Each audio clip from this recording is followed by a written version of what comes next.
So welcome to this edition of Human Wisdom Live. I'm Manoj Krishna, your host and the founder of the Human Wisdom Project. And today we're going to be exploring a subject that's topical for all of us, which is, can wisdom in any way prevent war? And what could we do together? My guest today is Dr. Tim Merrick, who is a life coach and a human wisdom coach from the United States. So Tim, welcome. Thanks, Manoj. I'm glad to be here. I'm always happy to have a conversation with you. And I have to admit, this conversation is a little uncomfortable for me. Now, I think discomfort is actually a very productive thing in our lives. It can open the door to seeing new possibilities. But I have to say, I think some of the discomfort for me is about my discomfort with war and with the fact that it's happening now and the tragedy of it all. Yes. So to give a rough plan of action, we're going to speak for about 30 minutes, me and Tim, and explore a few questions, but primarily around what you and I can do. It's all very well to sit and have an opinion on what other people can do, but the challenge is, what can I do? What can you and I, ordinary human beings, do? And what we're going to be exploring at its core is that the same reasons for war are actually present in each of us. And if we can identify and explore them, and we can become beacons of light in the world. And we only need a few of us really to make a difference. So Tim, let's start by asking, the ground for all war is, it's the conflict in Ukraine, for example, hasn't erupted overnight. The ground for it has been laid for years and decades before. Isn't that sort of always the case? And I like how you said before about bringing this down to a personal level. If I think about the arguments or the difficulties in relationships that I have, they don't usually start automatically a one-time deal, right? It's usually something that builds. I'm thinking, well, this morning I was thinking about how married couples do this, right? She says something to me that irks me, but it's not big enough. I'm not going to say anything. It's like, whatever, and then it stays with me. And then I respond in a certain way that maybe I'm aloof, and then she feels that. She's like, whoa, what's that about, right? And it just, you have a background ambience of this discord and distrust, perhaps, if it gets far enough. I think that we all do this. I think that we all harbor regrets, resentments, dissatisfactions that we don't necessarily clean up. It's one of the things that show up in coaching all the time is how do we get complete and start to live with what is. Yes, and historically, if you look at even the Second World War, the seeds of that were laid after the First World War. When we had the Versailles Conference and the Germans really felt humiliated, and that gave rise to Hitler and all the things that followed. And the same, of course, with the war in Russia and Ukraine now. Historically, the groundwork for that, you could argue, was laid after the collapse of the Soviet Union and the injustice and the humiliation people felt at that time. But let's pause also to acknowledge the suffering that everyone who's caught up in war feels, and the tragedy is unimaginable, isn't it? First of all, absolutely. I don't think we can step over that. But let me back up just a second. You talk about how being able to see it from a wider lens, right? I get it. This has been going on for a long time. Ukraine was on that side of the curtain, and now America's been and the West has been pulling it to this side of the curtain, all that. We start to get a macro vision of this thing. But when we're talking about the suffering, you can't offer that global perspective. I think you have to get right down and acknowledge the fear, the pain, the hurt, the grief, and we have to do that first. We have to join as human beings. We have to bring the compassion and the wisdom of that moment with each other and join there first. We can't just sort of sit up on a cloud and say, yeah, well, this has been going on for some time, And of course, once a war starts, the suffering is unimaginable, isn't it? I mean, you only have to read the records of those who got caught up in the First and Second World Wars. But I think what we human beings can do is explore how can this be prevented? And particularly what role wisdom could have, because I think this is an aspect of the debate that is not commonly in the public domain. So what could we say are the root causes of conflict, which are present in all human beings, you, me, and the rest of the world put together? I got caught. A strstrong thought came to me before you asked that question. Do you mind if I just go backwards a little bit? And I'm sorry that my train of consciousness got stuck on that last station, but it occurs to me, I was going back and forth to New York City quite a bit just after 9/11. And what I noticed is walking down the streets of New York, that people were in a state of shock. They were in a state of dissociation. When something so horrific happens, it's bigger than what we can get our minds around. Certainly more than we can make room for in our heart. And I think in order to really, pardon me, in order to really acknowledge the suffering that people have, we have to be able to be present with that grief. We have to be present with the horror, and it's hard to do.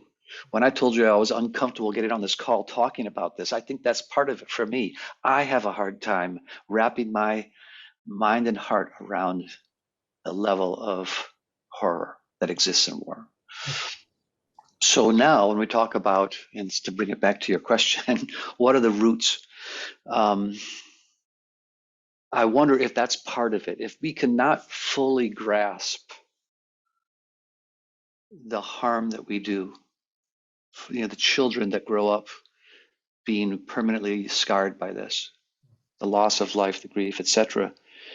If we can't wrap our minds around it, it will be harder to, it will be easier to excuse, or that we won't show up and say, I'm mad as hell and I won't take it anymore. We just sort of numbly let it pass, or allow it to happen, or, in terms of human wisdom, can we engage at such a level that we can be present with this horror? Yes. And I think if we could, it would be much harder to allow it to pass. Yes. So what you're saying is, it's easy to take our eye off the suffering because it's painful. But if we actually allow ourselves to fully be with that, then that gives us the energy to do something about it. Right? We can't just say, this doesn't affect me. I mean, these guys have their fingers on the nuclear buttons now. And anything, there's a miscalculation that could go out of control. So it definitely affects each of us. But I was going to begin by exploring the nature of identity as a way of something that contributes to war. Now, it's something you and I do lightly. I'm Indian, you're American, I'm Russian, you're German, I'm Jewish, you're Muslim or Hindu, or we have identities linked to Christian, our religion, nationality, and so on, skin color. And we have an allegiance to that. How do you think that contributes in the end to war? Well, the low-hanging fruit, I think, is simply that our need to survive suggests that we are always looking for, consciously, unconsciously, we are searching our environment for danger. We understand our family. We understand our tribe, perhaps. Perhaps we believe we understand our nationalism, etc., right? And anything outside of that becomes a potential danger. And I think if you look at the level of prejudice and that exists, I think we can say that it exists in all of us, this need for safety and this unconscious concern about the other. So that's the low-hanging fruit that I see. So in many ways, you see, this whole attachment to our identity is unconscious. And I'm American or Indian or whatever. For example, I mean, put it very simply, would there be any wars if we didn't have a national identity? Would countries ever be able to go to war? I mean, would France and Germany, or Germany and England, have gone to war if people didn't strongly identify themselves as German or English? And of course, when you have a strong identity attachment, then it allows your emotions to be manipulated by others. I asked a 10-year-old girl who was wearing a hijab in a school, I said that if the head of your religion, I didn't mean it personally, of course, I asked it to all the children, if the head of a religion asks you to do something and it's your religion, will you do it without questioning, or will you question the authority? She said, I'd do it without questioning. I said, why? She said, I've never thought about it. So just this attachment to our identity, Russian, Ukrainian, Ethiopian, whatever the wars are going on in the world, is one contributor to war. I think what I hear you saying is that my attachment and my allegiance might be threatened by another's, right? If I felt that, all the kerfuffle that was stirred up, I believe to be falsely stirred up during the last administration in the United States about how dangerous people from South America or Central America would be to our nationalism. If I believe that a Mexican person coming across the border is going to have a negative impact on my self-interest, that can be riled up in me. Yes. So if I have an allegiance to being Russian, for example, and the president of my country says Ukraine is a threat, and your security is being threatened, because of my allegiance to that identity, I'm much more likely to believe that and not question it. You see? I think you're also bringing in the concept of self-interest as well, though, right? Yes. Yes. Identity and self-interest are deeply entwined in this situation. Yes. So human self-interest, which is present in every human being, all of us, was also, so a microcosm of war is the conflict in our individual relationships, right? But the same factors are present if you magnify them between countries, because after all, they're also led by human beings like you and me, right? Well, it hit me when you said that, if we were to get rid of the national identity, it would be hard for France to go to war with Germany, for instance. I know that even within my own family, there can be skirmishes. But I think if you look at nature and you look at, there's, the two rams on the mountaintop are budding horns, right? So that's sort of within the family, within the tribe. But there's a place at which one will go and the other will let them go. Like there's a governor upon which, how far will we take this? Yes. And when we see the other as, the cheetah and the lion don't belong to the same tribe, and they will go farther, say, with each other than they would within the same tribe. That's a really good point. Yes. So I don't know that we would do away with conflict altogether, but would we end up in a world war? Would we end up with mass genocide? That's what I mean. Yeah. I mean, in the last century, we humans killed 200 million of our own. No other species on our planet does that. The seeds of that are in every human being.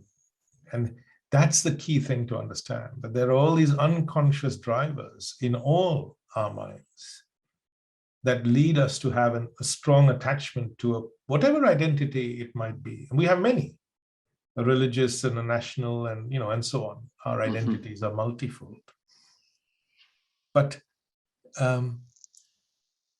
I think I'm hearing you say that part of this concept of preventing war or shaping or reducing the horror of it all is for us to be looking at our own identity. yes, And I think that work is being done in all the DEI initiatives, right? Is that we start to uncover our unconscious bias and start to recognize the root of that unconscious bias. the other way of looking at identity is that it meets our unconscious emotional needs. Right? Say more. To belong, security, not to be lonely. I'm part of this tribe. They're going to look after me. And as you said, I feel afraid. So I think, my tribe is going to protect me. Of course, it And brings I must pleasure. protect my tribe. Yeah, it brings pleasure too. My country does well in the Olympics, and I feel as if I've run that 100-meter final and won it. Even though I'm sitting on a couch, I'm 5,000 miles away. It's got nothing to do with me, but I actually feel it's me. You see what I mean? So they meet many of our unconscious emotional needs, and it happens without us realizing. So my question is it possible to let go of our attachment to our different identities, religious, national? Doesn't mean you don't have an identity. It's just that you let go of your attachment to it. I'm stumped on that, Manoj. I'll be honest with you. Maybe someone here that's joined us, that's listening, has something to offer to that one. Reverend, any thoughts on this? Donald. Oh, I'm really not sure. What I am thinking is that, in the microcosm of our different worlds, for me, I know that recently I had said to a colleague, here's an idea, and I had explained something, and when he said, oh no, I don't think that'll work, and was trying to draw a line under it, I was saying it's not what you think or what I think that matters, but together let's put ideas into the pool and look at what's best for the committee, the church, the nation, the world, whatever it is. But I think we do seem, we default to, oh no, that's not going to work, rather than saying let's take time to unpack what might be for the greater good. And yeah, I'm sure all these different identities come into play in this. Because it becomes an us versus them, you see, suddenly. The Church of Scotland, Reverend, versus the Church of England, or, whatever other denominations there might be. So it really stops us from coming together and collaborating as human beings. Yeah. Right. I heard in what you said, Donald, the attachment to our ideas, the attachment to being right, is that sometimes that's a huge determinant. No, I'm not willing to look at it another way than openness. And maybe that gets back to safety and security. If we can control the conversation, we feel safe. This is how it is. Don't confuse me with the truth. I'm only interested in seeing it my way. Yes. And I think that can come from safety and security as well. But I can just speak personally, if I may, and say that I used to be Indian, Hindu, have all these identities. And I haven't let go intentionally, but this journey of understanding yourself and growing in wisdom, automatically those identities fall away. And I must tell you that the other side of that is completely liberating, because then you can meet people as human beings who are just as human beings, irrespective of whatever identity they might have. And you can connect with them, with their heart, in a way that you couldn't if I was still harboring all those different layers of identity that I had. It's a challenge, but it can be done. It can be done, but I think what we're going to hit into is in coaching, it's very common. We bring up an ideas like this, and the client immediately defaults to how. Give me a strategy, rather than sitting with it a little bit. And what I love about the human wisdom approach is that it's not so much about answers; it's about questions. Yes. And if we can stay in the question, and the attachment to being right that we talked about is in I need an answer. Can we exist in the question? Can we live in the uncertainty of not knowing long enough that something of deep value shows up?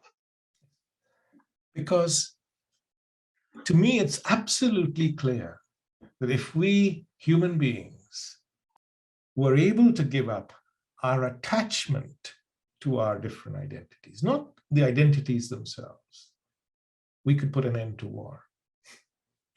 Nobody could then say to me, go and kill another human being in the name of your country or religion or whatever it might be. See? I must tell you something beautiful that I learned from children.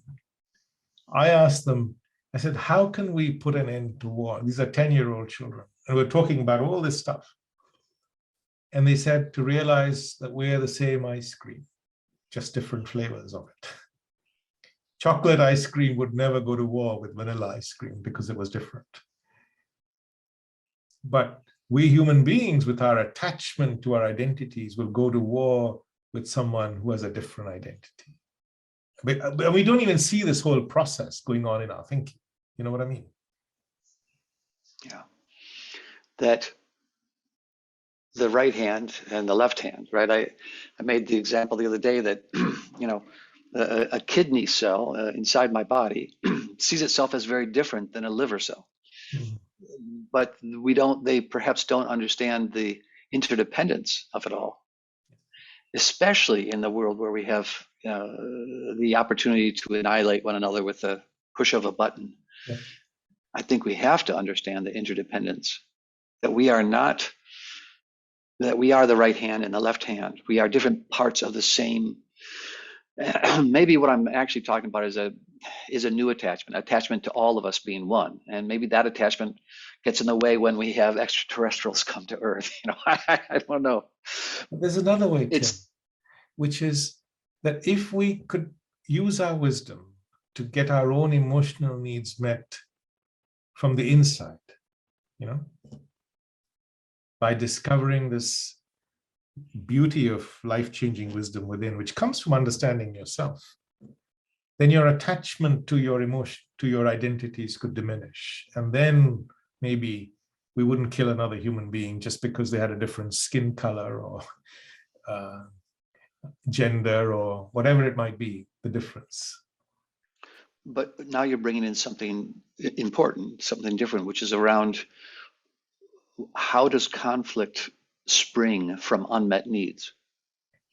What sort of megalomaniacal needs does Mr. Putin have that would drive him in this direction? But you're right. If we meet our needs, why in the world would we go against something that is? I think there's a reason that murder is considered a horrific sin in any religion and any moral code. Yes. Right. It's just deeply part of our humanity that this is not okay. So what could drive us there? There's got to be a deep something missing that would allow us to transgress that most basic value. Yes. Well, you perhaps hit on it right at the beginning of our conversation, which is that we carry the memories of all our hurts And that stokes resentment, anger. And imagine if this has been going on for 30, 40, 50 years because a nation remembers, And so that sense of injustice, if you look around the world at the wars, the people who start them and all that, they have a feeling of injustice, don't they? That something has happened that was wrong, and they carry the pain of that, which leads to anger. So again, maybe we need to find a way of forgiving in our own day-to-day relationships. And if we could do that, then maybe countries could do that too at a bigger scale. Right?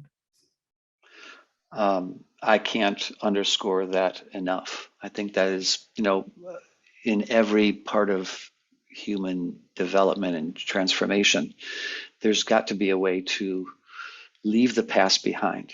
And I don't mean to ignore it, please. This is not about denying its existence. This is about making peace with what is. And it's what I call completion, is getting to the place where you can be with, so that you can, to be free means I have a choice. But if you're bringing the past with you and you're bringing all those resentments with you, you really aren't free to be here in the present. You're in the past. So I really want to underscore that. I love I think it's the Course in Miracles when they talk about forgiveness. Forgiveness is not something you bestow upon someone else. Forgiveness in this case is something that you do to get yourself clear with yourself again, so that you can get back to your connection with God, connection with your upper nature, however you'd like to describe that. That forgiveness is a way of coming back into connection with your humanity and everyone else's humanity. And maybe that's one of the unmet needs. There's all those resentments. There are two other hidden drivers in our thinking that contribute to war, that are present in all human beings.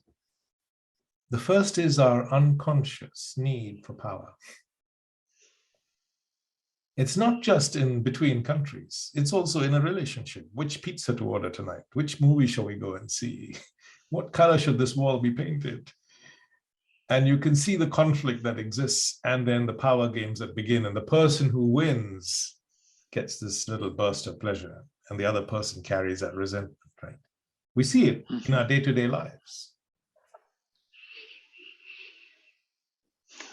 Our brain is literally wired. When we get rewarded, we reinforce the neurologic process that preceded it, right? So when we do have a conflict and we are victorious or see ourselves that way, it rewards the type of behavior that got us here. It's unfortunate. It's part of the survival instinct of the human being. Yes. You can see if I have won the argument, the other person carries that resentment, then that builds that cycle of resentment and anger, which can go on and on and on. And one more thing, which is fear. It's part of being human, and it's important to protect us, but fear can also magnify threats or imagine threats where there aren't any, can't it? So we've highlighted some of this stuff. I'm going to do the same thing my clients do with me, unfortunately. It's like, Manoj, how? What do we do now that we have this fear? What do we do now that we have this attachment? Yes. In order to it's one thing to say to people, geez, I think wisdom will play a big role in how far we will go. And I agree with you completely. What are some basic things that people can begin to do in their own lives? Yes. To deal with this fear and this attachment? So I think that's why we created the Human Wisdom Project, Tim. And that's why we just have, this army of human wisdom coaches around the world to take this understanding to everyone. And that's why we built the Human Wisdom app. So with your permission, I might just show everyone a quick tour of what the app has to offer in terms of the issues we've discussed today, so that anyone who wants to go deeper can take their time and do so.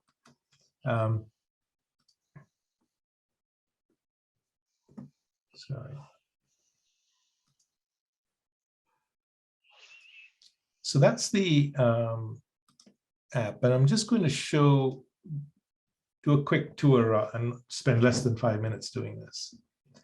But in terms of, by the way, the app just goes top to bottom and right to left as the introduction. And this is for the people who don't know what they're looking at here. I've used this app, so I know what you're talking about. But this is the Human Wisdom app that you can put on your phone, or you can go on the internet to access it. Yeah, just on your computer.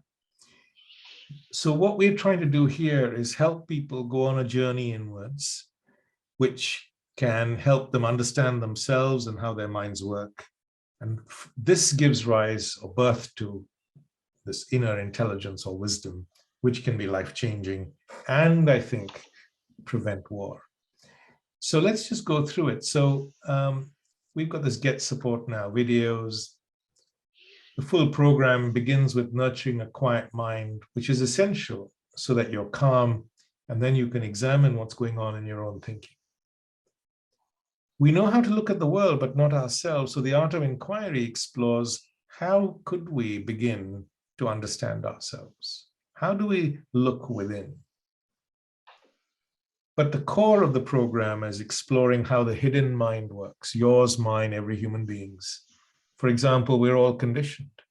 If I'm born in Russia, I'm just say I'm Russian. If I'm born in America, I say I'm American. And then I grow up with all those allegiances and identities and so on. And if we go to war, then I get my gun and off I go. So we have many different ways in which our minds are the same. Identity, this module here explores why we get attached to our identities, whatever it might be, religious, national, and just understanding that allows us to be free. And for example, all our emotional needs that we were talking about. This one here is on fear and anxiety, and how fear is magnified in our thinking. You know, anger is at the root of so much war, right? Conflict in our daily lives, violence on our streets, and of course, wars in the world. And anger comes from hurt, which is something most people don't realize. So if we can wield power with wisdom, with justice, we don't then create this animosity, resentment in the world. And as you said, exercising power creates that little kick of pleasure, doesn't it?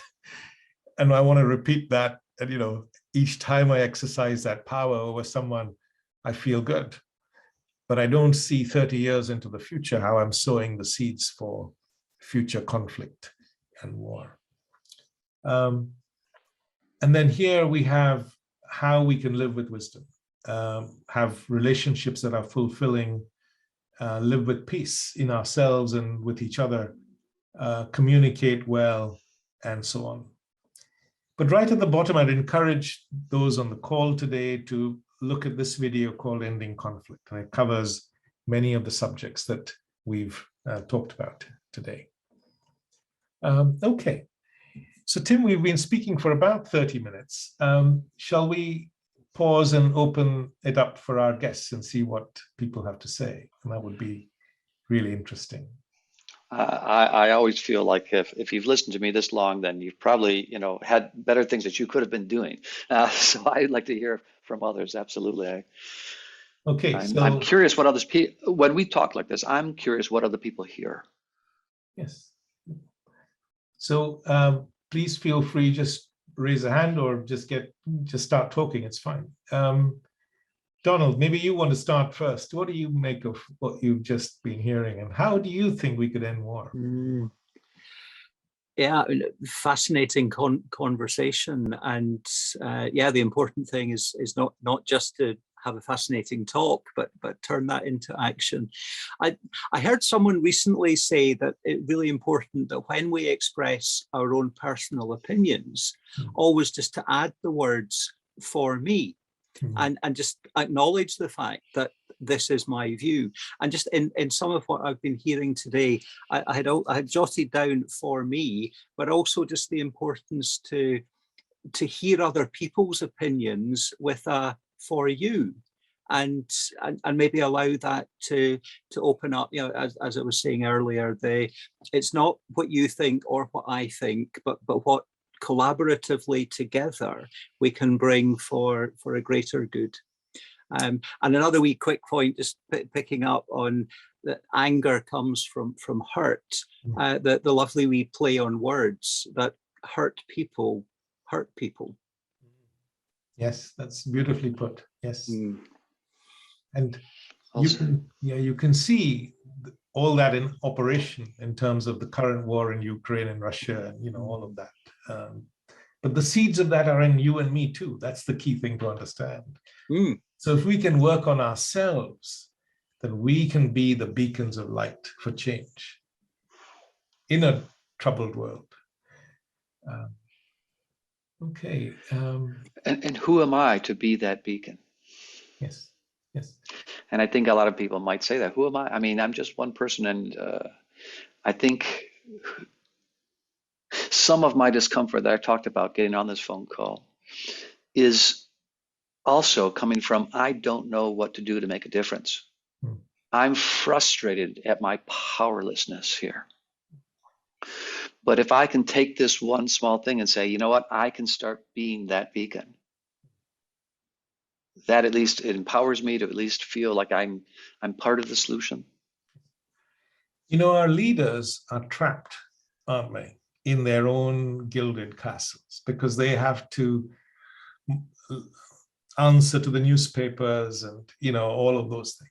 But I think you and me, ordinary human beings, we are the ones who can light those beacons and make a difference in the world. I really truly believe that the world will change when each person begins to change and doesn't expect somebody else to do that for them. Or, somebody else is going to make the world better. It's not going to happen. It's going to have to begin with ourselves. Lynn, would you have anything to add to that? So what I've been thinking is, what do we do with the aspect of this conflict that is really about a power differential? And, somebody just saying, of course I'm right. This extreme disconnect, I absolutely understand this, within, without.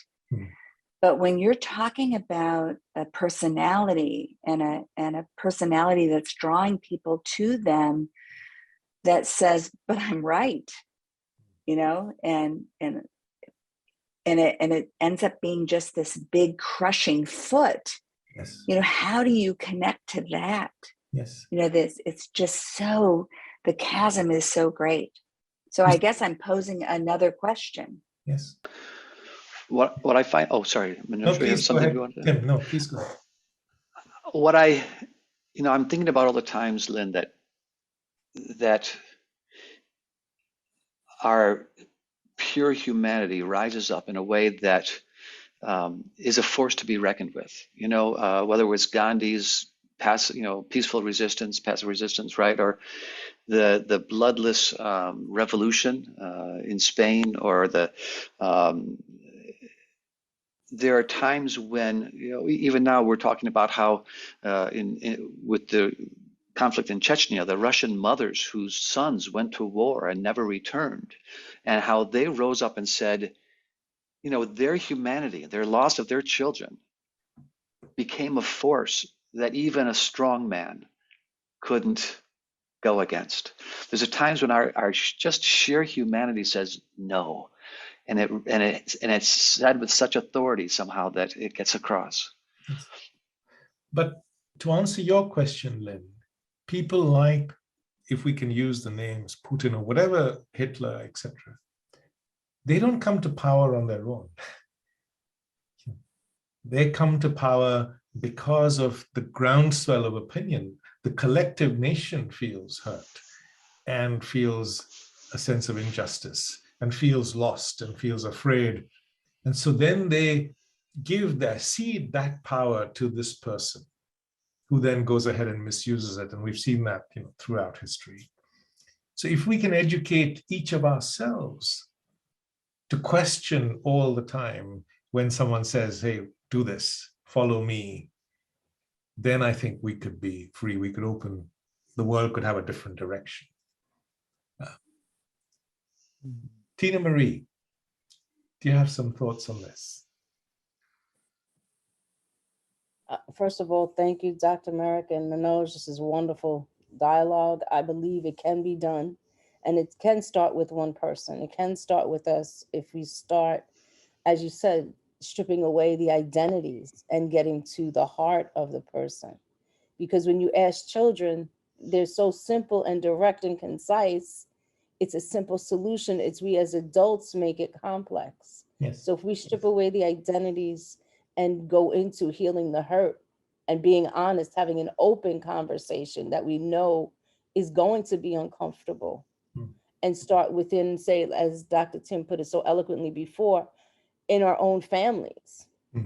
That's one of the places to start, because we have many different perspectives in the families, you know, but we have to strip away. And he just brought up that wonderful point, that massive force with the Ukraine mothers. I saw it happen in New York during 9/11, which was such a diverse community, when the whole world came together, when the towers came down, or any other horrifying injustice to the human person.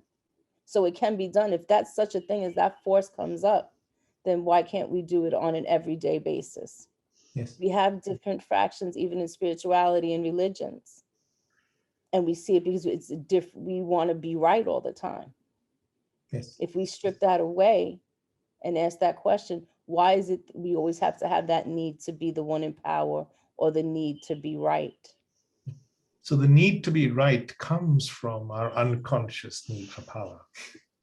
Yes. And if we recognize that in ourselves, then it's possible to let it go. And as Donald very beautifully put it, recognizing how can we come together as human beings to collaborate and solve things. But we can only do that once we recognize these drivers in our own thinking that stop us from doing that.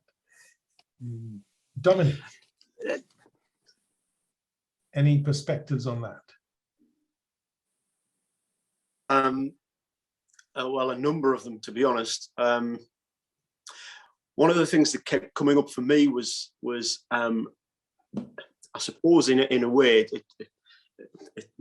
language is very difficult, isn't it? But in terms of the economic situation and the economic, I suppose, belief around the world in the scarcity versus abundance. So as in, well, if I have, you haven't, but if you have, then I haven't.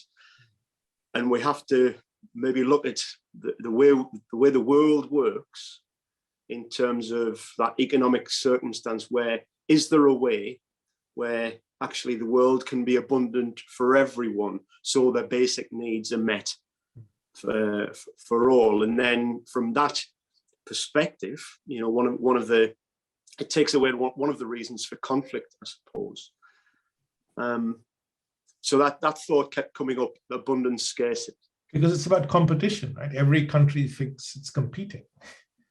You know, now it's a great conflict between China and the West. And of course, that will sow the seeds for another war, you know, down the line, 20, 30 years down the line. Well, can I just want to add though as well, and this is where the real challenge comes in, particularly about the need to be right, is rather than us looking at the Putins of this world, actually the challenge is, what have we done wrong? What are we doing to cause that? Yes. Or what can we do in our own lives to change? Donald, you wanted to say something? Yeah, I was just the Marianne Williamson quote keeps coming to mind as we've been talking, just about how we are powerful. The quote, Nelson Mandela used it, and everyone thinks it's from him. But our deepest fear is not that we are inadequate. Our deepest fear is that we are powerful beyond measure. It is our light, not our darkness, that most frightens us. We ask ourselves, who am I to be brilliant, gorgeous, talented, fabulous? Actually, who are you not to be? You're a child of God. Your playing small doesn't serve the world. Yes. That's inspiring, because to me, I feel, I'm just an ordinary human being, but I can do this. That's what we did. We're starting the journey with the Human Wisdom Project. We have a big ambition to make the world a better place. And people say, who are you? And I'm saying, actually, I'm just an ordinary human being. And which is actually the point, isn't it? It's the ordinary human. It's all of us being that ordinary human. Yes. And recognizing it in ourselves and in each other. Yes. Donald, would you like to contribute and offer something to this conversation? Sure, yes. My feeling is that generally what we see is less influenced by what we're looking at and more where we're looking from. Our experience of the world generally is dictated by where we're looking from in ourselves. Put simply, that's our state. Yes. Our state in any moment determines where we're looking from, how identified we are. And we are conscious to the degree that we are relatively unidentified, let's put it that way. I think it's a continuum rather than black and white. You're identified or you're not, I think. And essentially, I see insecurity and fear this way. If I thought, I'm going to be ridiculous for a second. If I thought I was this pen, and this pen was in danger of being dropped into a big fire, let's say, for example, naturally, I'm terrified. My life as I know it, not my life as it is, but my life as I know it is about to be annihilated, destroyed. But if I know that I'm not this pen, and I am stretching this a bit. If I know that I'm not this pen, and I see that it's about to fall into the fire, and it's only a bit of plastic and a bit of ink, I'm not particularly concerned. So what I'm trying to say is, what we're deeply identified with, we feel that we are. Yes. It's by definition, it's our identity. And any threat to that is a threat to our very existence. Yes. We feel that a threat to that carries a risk of our annihilation. Yes. So that's broadly speaking what I'm offering in response to what you've been talking about. And a couple of at least one reference was made to Rumi, and I'm going to quote him verbatim because this is really good. Out beyond ideas of wrongdoing and right doing, there is a field. I'll meet you there. When the soul lies down in the grass and the world is too full to talk about. When the world is really full, there is nothing much to talk about. There is nothing much to fight about. There is nothing much to argue about. Yes. It's fundamentally when we're identified, we're insecure about what we identify with.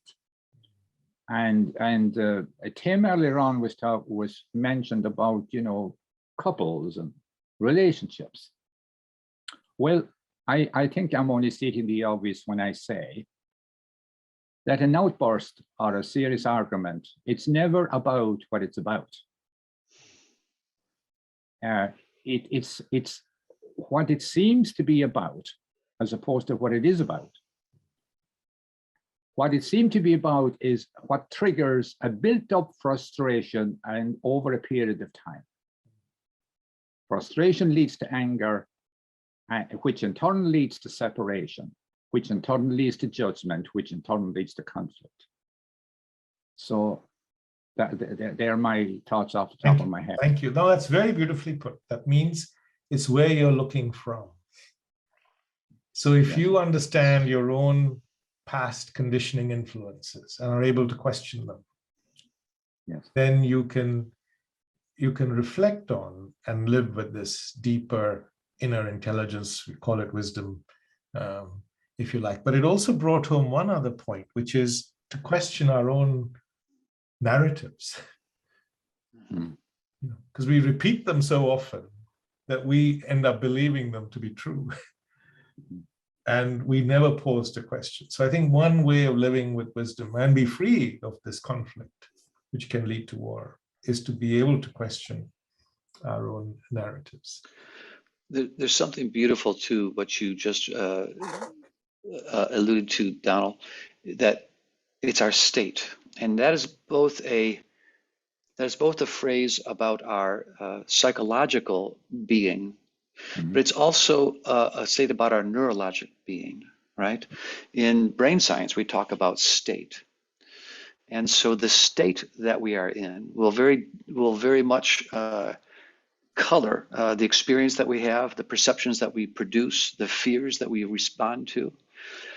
And I don't think, Manoj, I've ever really heard you talk much about it, but the process of going within, asking questions, sitting with the inquiry, all of that not only helps us to reframe our thinking, it also resets the neurologic state of the body. It also shifts the state of the brain. Yes. And at that point, the frontal lobes open up as the fear starts to subside. Yes. The vision and the clarity improves. So shifting state is vitally important here. Yes. And it can start with the mind, or we can start with the brain, but either way, it's important to change. It's the same thing. Yes, yes, I totally agree. And I think for me, the key thing here is the deeper we travel inwards, the more we understand ourselves, the more we realize you and I are the same human being deep down. Just like our hearts work in the same way, so do our minds, you know. And as you said, Tim, our right hand would never go to war with my left hand. We've got a few more people on the call. I don't want to pick anyone out in case you're not happy to speak, but if you are, and you want to contribute something, please feel free to chip in.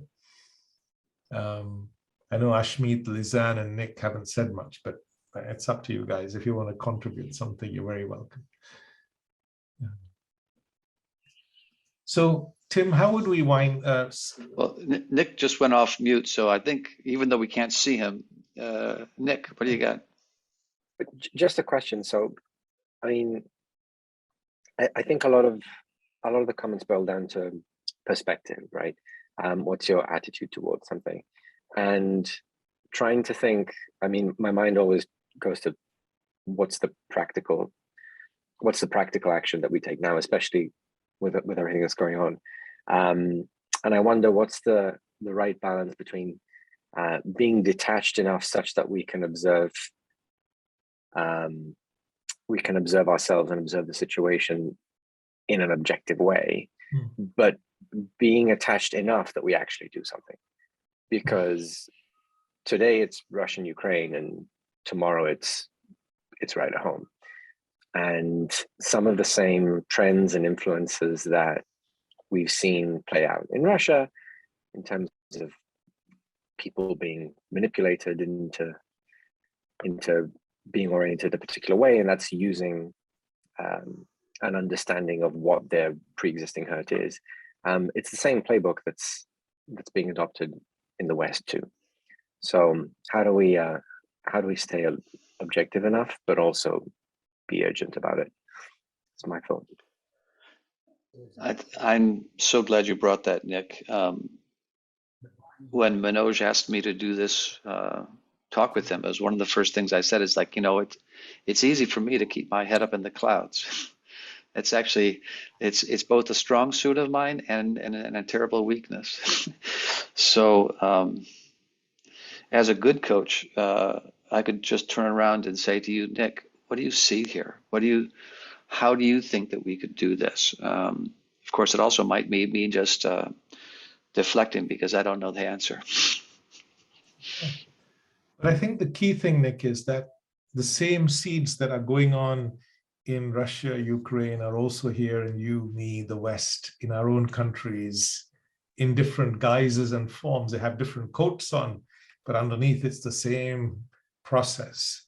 And we then allow ourselves to be manipulated based on our unconscious identities, which come from our need for security and all the things we don't understand. Lisanne, you had an interesting comment. I'd love you to share what you had to say. Would you be willing to do that? Sure. Hi, everyone. I think for me, it's love is the connector. If we isolate all of these components, if we say wisdom will resolve this, no, love will resolve this, no, something else, then that's an attachment to a point of view. But if we can just also step back from that and allow these elements to combine, then we're moving forward. And for me, love keeps me anchored. So there are times where I can look at someone and be the observer and actually see to the core of what the real issue is before they can. So power would tell me, oh, I'm going to tell you what's wrong with you. I can quote unquote fix it. No, I cannot. I'm not leaning into from a wise place or from a place of love. But if I sit from a place of love and compassion, then I can wait patiently for that person to get where they need to go, to ask the question so they can unfold and find it. And for me, love is just another word for me to talk about the source of all unconditional love, love itself, which is divine, right? And so I think if I can allow myself to pepper that in wherever it belongs, then I might be able to make some waves, or maybe just a little splash here and there, because those ripples extend very far. Well, you're leading straight into a conversation we're about to have on Saturday coming on the Spirituality and Wisdom Forum, which Donald is coming to, I know, where we're going to explore how can we live with compassion. And you hit the nail on the head, that if we had love, there'd be no war. The question is how do we love, as you said, Tim, that's the big how, right? Right, and I don't want to drop what Nick has said, because I think it's vital. I don't have the answers, but there's a pressing push in me. I feel I need to do something about what's going on. I can't be with this and be passive, right?